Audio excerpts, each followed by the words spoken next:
Hai, Assalamualaikum warahmatullahi wabarakatuh. Apa kabar teman-teman semuanya? Kami doakan kita semua yang menyaksikan video ini dari awal sampai akhir diberi kesehatan, semangat terus untuk menggapai cita-cita yang kita inginkan di masa yang akan datang.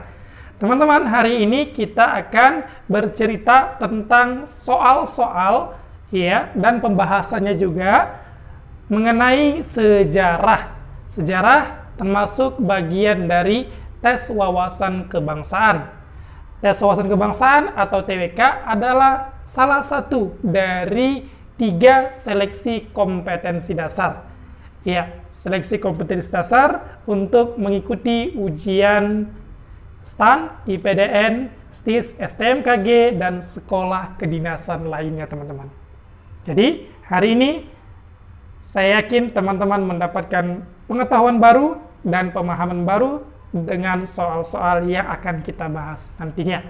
Oke, tanpa basa-basi lagi, langsung saja bagi teman-teman yang belum subscribe channel PMAS Plus, langsung saja ditunaikan sekarang subscribe-nya agar kita semakin semangat memposting video-video terbaru lainnya dan teman-teman juga tidak ketinggalan video-video terbaru seputar sekolah kedinasan, perguruan tinggi, TNI, Polri, dan lain-lainnya teman-teman di channel ini.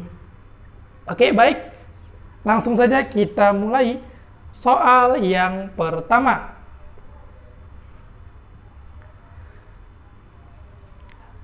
Soal yang pertama, silakan dibaca dulu bagi yang belum baca ya. Di layar sudah kita cantumkan nih. Baik. Soal yang pertama begini ceritanya. POC adalah organisasi kongsi dagang yang didirikan Belanda pada A. 16 Maret 1602. Kemudian B. 16 Maret 1206. Yang C. 20 Maret 1602. Yang D. 20 Maret 1206. Dan yang E, 20 Maret 1620. Yuk dijawab nih, apa kira-kira jawabannya? Ya, kalau untuk tanggal begini, saya langsung jawab biasanya. Jawabannya adalah yang C, teman-teman. Yaitu 20 Maret 1602. Itu awal lahir POC. POC, teman-teman, yaitu kongsi dagang atau organisasi dagang yang didirikan Belanda gunanya untuk menjalin persaudaraan antar pedagang Belanda itu sendiri dan untuk mengurangi ya persaingan-persaingan yang terjadi antar pedagang Belanda itu sendiri, juga untuk memonopoli perdagangan ya waktu itu banyak saingan-saingan di luar daripada orang Belanda itu sendiri, termasuk juga pedagang-pedagang dari Cina atau Tionghoa, kemudian pedagang-pedagang dari Nusantara itu sendiri. Jadi POC ini sangat dibutuhkan, sangat digunakan sekali oleh company Belanda untuk menguasai atau memonopoli seluruh sistem perdagangan yang ada di Nusantara. Oke, paham ya? Iya, kalau paham, kita lanjut ke soal yang nomor 2. Ini soalnya.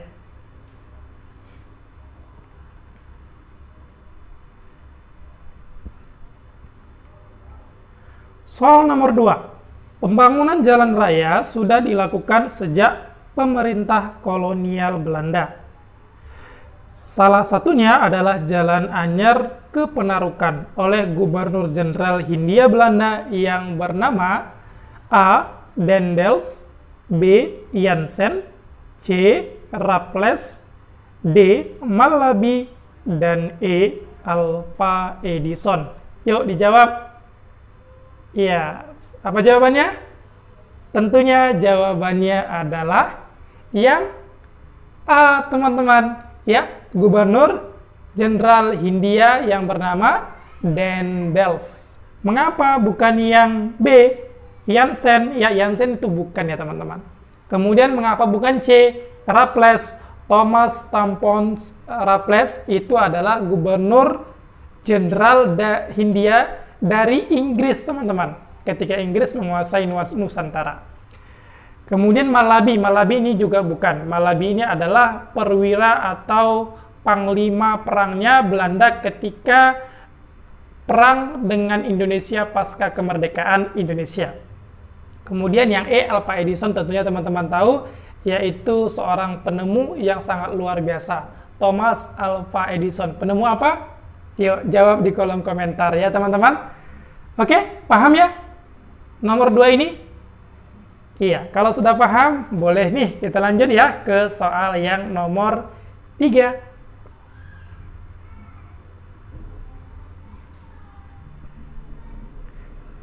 Oke, soal nomor 3. Ceritanya seperti ini. Semangat mencari kekayaan dalam sistem imperialisme kuno disebut dengan titik. Yuk dijawab. Yang A, gold. Yang B, glory. Yang C, gospel. Yang D, gold. Dan yang E, gift. Yang mana nih jawabannya? Iya, jawabannya teman-teman tahan terlebih dahulu. Saya akan jelaskan satu persatu. Ya. Tujuan imperialisme kuno atau kolonialisme dulu, ya ada 3 yang disebut dengan gerakan 3G. Ya, gerakan 3G. Apa saja itu? Yang pertama gold, ya, kemudian glory, dan yang ketiga adalah gospel. Ketiga ini adalah gerakan utama dari imperialisme kuno untuk menjajah atau untuk mengelilingi seluruh Nusantara atau seluruh dunia ini. Gold, ya teman-teman tentu tahu ya, gold itu adalah nama lain dari emas. Emas ini dilambangkan dari kekayaan, ya. Gold, emas, kekayaan. Maka imperialisme atau orang-orang dahulu, ya, ingin mencari kekayaan yang sangat luar biasa dengan menjajah bangsa-bangsa lain. Ini nih yang pertama. Kemudian yang kedua, glory. Glory ini apa? Glory ini untuk memperluas wilayah kekuasaan. Makanya, ya, kalau kita pikirkan dari sekarang, ya, Belanda ke Indonesia itu sangat jauh jangkauannya, teman-teman. Ya, tapi dengan semangat untuk memperluas wilayah kekuasaan, ini tidak dihiraukan oleh imperialism waktu itu, teman-teman. Kemudian, yang ketiga adalah gospel. Gospel ini adalah semangat untuk menyebarkan agama Kristen, teman-teman. Ya, semangat untuk menyebarkan agama Kristen. Ya, kita tahu ya dari dulu sampai sekarang Eropa, Amerika, yaitu rata-rata mayoritas adalah beragama Kristen, baik itu Katolik maupun yang Protestan. Itu teman-teman jawabannya. Tentu jawabannya teman-teman bisa tahu ya. Semangat untuk mencari kekayaan yaitu yang A, gold. Oke, paham ya? Baik, kalau sudah paham, boleh kita lanjutkan ke nomor selanjutnya. Tapi, kalau belum paham, teman-teman boleh tanyakan di kolom komentar. Karena apa? Kita akan menjawab semua pertanyaan-pertanyaan teman-teman di kolom komentar. Dan mana tahu nih, saya silap, saya salah, tolong dikoreksi dan diingatkan di kolom komentar agar kita tidak semua salah nih teman-teman ya. Mana tahu saya salah, kan gitu. Namanya saya juga manusia. Oke, boleh kita lanjut? Baik, kalau gitu kita lanjut ke nomor yang keempat.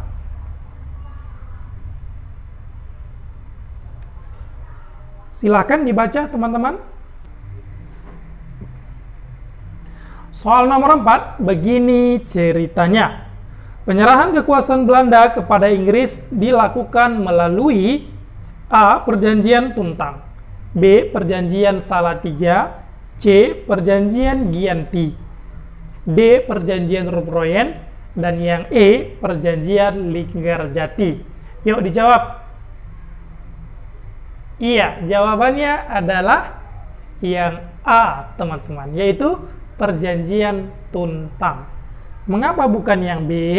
Mengapa bukan yang C? Dan mengapa bukan yang D atau yang E? Ya, Untuk perjanjian Tuntang ini teman-teman dilakukan oleh imperialism ya Belanda waktu itu yang awalnya menguasai Nusantara ya.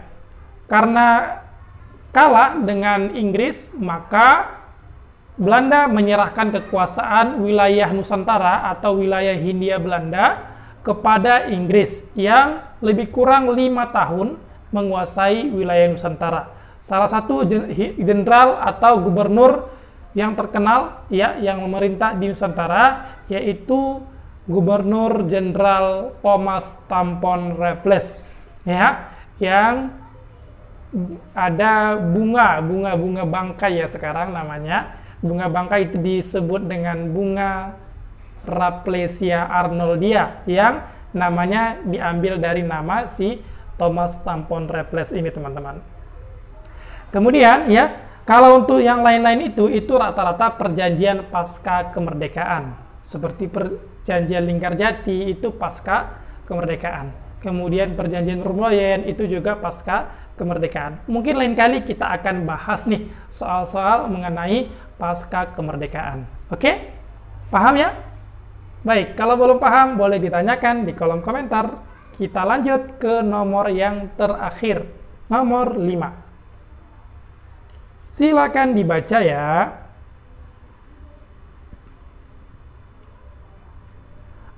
Oke, nomor 5. Perlawanan rakyat Maluku yang menentang penjajahan yang dilakukan oleh Portugis diprakarsai oleh ya, yang A. Sultan Agung, yang B. Pangeran Diponegoro, yang C. Pangeran Antasari, yang D. Pattimura, dan yang E. Tengku Umar. Yuk, mana nih jawabannya?